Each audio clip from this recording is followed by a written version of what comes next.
So what's a reporter doing at a family history conference? Well, let me tell you. It's because I believe in the power of storytelling, and I want to share some stories with you that have really impacted me. The first one I want to share is about a woman named Cameron Perkins, who I met earlier this year. Cameron told me that one afternoon about 4 years ago, she received a phone call she will never forget. Her father, her rock and spiritual giant, had died by suicide after psychological reactions from ending a medication. Cameron said when she heard this news, it was as if her world shattered into a million tiny little pieces. It was unnerving and unsettling, and the pain was too difficult to describe with words. Cameron said about a few weeks later, as she was still processing her feelings and as reality sank in, she had a very distinct impression. Don't let this one moment in time define your father. That's not who he was. That's not who he is. You've got to find a way to celebrate his life. As Cameron thought about this, she had a thought to start adding memories to her father's profile on Family Search.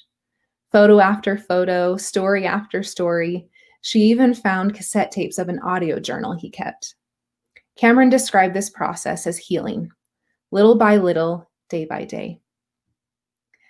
I called Cameron earlier this week to let her know I would be presenting at Roots Tech and to talk to her a little bit more about her experience. I had interviewed Cameron earlier this year as part of a church news article on the healing power of storytelling. And I asked Cameron if anything had happened since we published that article. Cameron said that about 2 days after the article ran, she received a message from a woman on Facebook who had gone through the exact same thing just a few months earlier. This woman's father too had died by suicide after psychological reactions from ending a medication, and it was really, really difficult for her. This woman said she had been struggling, and then she came across Cameron's story in this article, and it was as if it was an answer to prayer. She was inspired by Cameron to go to Family Search as well and to look at her father's profile.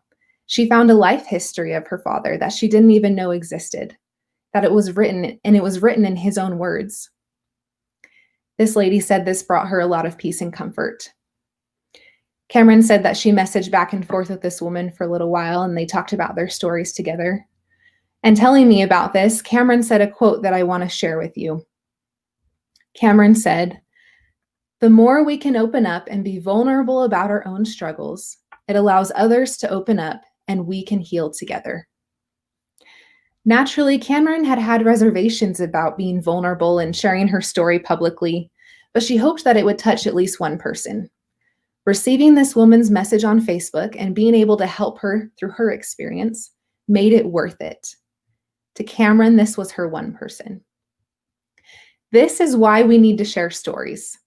Not necessarily in a public article, but with our family, with our friends, in our journal, maybe even on social media. Someone out there needs our story. I'm not a family history expert. I'm not a professional genealogist. For most of my life, I kind of tuned out when I heard the words family history. I didn't think it was really applicable to me. I thought it was something for, old people that was really boring. But recently my perspective changed.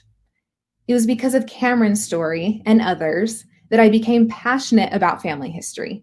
I realized that it's not just names and dates. It's about real people with real stories. It's about connection. When I became a reporter for the church news about 1.5 years ago, one of the assignments I was given was to cover family history.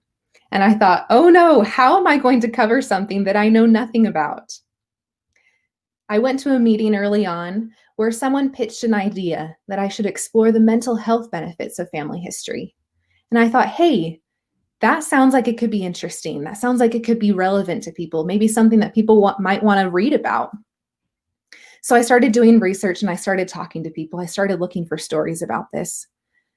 I stumbled upon a message given by a Latter-day Saint leader named Dale G. Renlund. And in speaking to a worldwide audience, he described what he called the healing blessings of family history. Some of those blessings he listed include love for living ancestors and living relatives, motivation to learn and change, joy, faith and clearer vision, understanding of who we are and where we come from, mending troubled or anxious hearts, and protection from temptation are just a few of the many he listed. This series expanded from mental health benefits to include how family history has helped people cope with an addiction and heal from traumatic events. Though this series I wrote is written from a religious perspective, I believe that the stories and the principles shared are applicable to all, especially because these stories are about real people who went through some very real things, and they were willing to include their names and photos to be more relatable to people who would read those articles. Today, I'm going to tell you some of the stories of the people I interviewed and 3 things I learned from writing this series about the healing power of storytelling. My hope for you listening to this presentation is that you'll be inspired to seek your family stories and share and record your own story, even if it's not perfect, even if it's not pretty, even if you don't feel it's worth telling, because it is. The first thing I learned is that every family has happy and hard stories. We need to tell both. During her teenage years, Sarah Hammond's relationship with her father became damaged as he began medicating his mental health struggles with alcohol. He couldn't hold down a job, and this put financial and emotional strain on her family. Her parents ended up getting divorced, and Sarah was angry with her father. When she went to college, her friend encouraged her to take a family history class, and she found that working on her family history was soothing, especially building out her dad's tree, or her dad's side of the family and his tree. Sarah said learning of ancestors who had complicated stories and complicated lives helped open her heart and reconcile with her father's side of the family and with him. She felt peace and support from her ancestors as she did this. Sarah said, "They want to pass on to us what they know, and most of the time, the only way that we can figure that out is by understanding their stories." Here's another one. Christina Herzog Garcia said she experienced many years of sadness and anger because she and her husband couldn't have children. Then she found somebody in her family history she could relate to. Christina said, "Just by knowing that my great-grandfather's sister was married and was never able to have children just like me, gave me a comfort knowing that someone in my family went through the exact same thing I am going through now." Lisa Ashby's childhood included abuse, grief, and loss. As a mother with young kids, she felt her body begin to shut down as the things she experienced in her past began to affect her physically. Lisa said she felt guided to write down and verbalize the traumas she had experienced. And as she did family history, she learned of an ancestor whose story somewhat paralleled her mother's complicated marriages. Lisa said, "I learned that telling the good and bad from my own personal history was helping me heal physically." Lisa's story also taught me the second point I want to make to you, and that is that healing looks different for everyone. We all have different stories, right, and different life experiences, and it's also natural that family history would help us in different ways through whatever we're trying to heal from. Amelie Bleakley has suffered from depression and anxiety for many years. She told me that during one period of really bad depression, she felt like she should begin searching for her ancestors. As she did this, she felt alive as she made discoveries. She said it helped her overcome feelings that she was useless and worthless. And as she found happy stories and sad stories, she felt connected to the people that she found. Amelie said, "Doing indexing and researching really gives you a different perspective of life, how you're not the only one with trials, how things can be tough, but life goes on anyway." Another story I want to share with you is that of Hunter Wood. Hunter told me that he had struggled with an addiction to pornography for as long as he could remember. He met with his parents and his faith leader. He went to group support meetings and received professional help. He also met a mentor who encouraged him to do family history and to try to index every single day. This mentor had Hunter text him a thumbs up every day that he indexed just to try to help keep him accountable.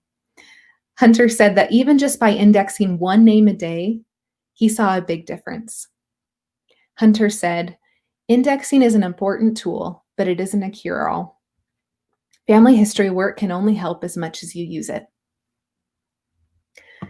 When Caitlin Ward was 13 years old, she lost one of her friends to suicide. Caitlin said that she struggled to cope with her emotions, and she felt confused about who she was and her own purpose in life. A religious leader reached out to Caitlin and taught her how to do family history. Caitlin learned that doing family history creates connections. Caitlin said, "It's through those connections that you're able to overcome the difficult things and the trials that you're going through." I met Caitlin when I wrote an article for the church news about the 21-day Family Connections experiment, which is a really neat experiment that helps look at the benefits of daily connection with family past and present. And Olivia Jewell gives a really awesome presentation in this track about how this experiment can help your family. So be sure to watch that. The third thing that I learned from interviewing these people about their stories is that people are more willing to talk about hard things than we think they are. They just need an invitation. Prior to writing this series, I had never really done interviews like this before, talking to people about hard things. I wasn't sure how many people would be willing to talk to me. I joined a Facebook group of people interested in family history, and I posted in there and said, "Hey, has anyone ever had an experience where family history has helped them through a period of depression or anxiety or with addiction?" And I was blown away by the response. People commented in the thread and also reached out to me in private messages. And by word of mouth, I was able to find other stories of people who had experienced similar things with family history helping them. Since these articles have been published, I've also received feedback from readers who have also had similar experiences. It's neat to see just what good can come when we're willing to open up and share the hard things that we've gone through. As you've listened to these stories, perhaps you've been reminded of someone in your family who has gone through something difficult that you want to learn more about, or a story of a friend that you want to talk to them about. I want to give you some tips that I've learned as a reporter that can help guide your conversations. And my disclaimer is this, that I'm just a reporter. I'm not a therapist, I'm not a counselor, but I hope that something can be helpful to you in whatever conversation or interview you want to do. So number one, prepare thoughts and questions ahead of time. It's always helpful to go into an interview prepared and know what direction you want to take it. Number two, start out with easy questions to build trust. It's so important that the person you're talking to feels comfortable so that they'll be more willing to open up to you and talk to you about what they're thinking or feeling or what they went through. Number three, have a conversation. Don't just drill them with questions. No one likes to be interrogated, so talk together and ask questions when it feels natural. Number four, silence isn't awkward. It's a good thing. I think sometimes we try to avoid the awkward silence, but sometimes silence is it's necessary for thinking and pondering and reflecting. Number five, listen with compassion and not judgment. It's important that the person that you're talking to knows that you're really listening and that you're really invested in what they're saying. Number six, don't be afraid to be emotional with them. Some of the interviews I did for this series were pretty emotional, and I was just a reporter interviewing a source.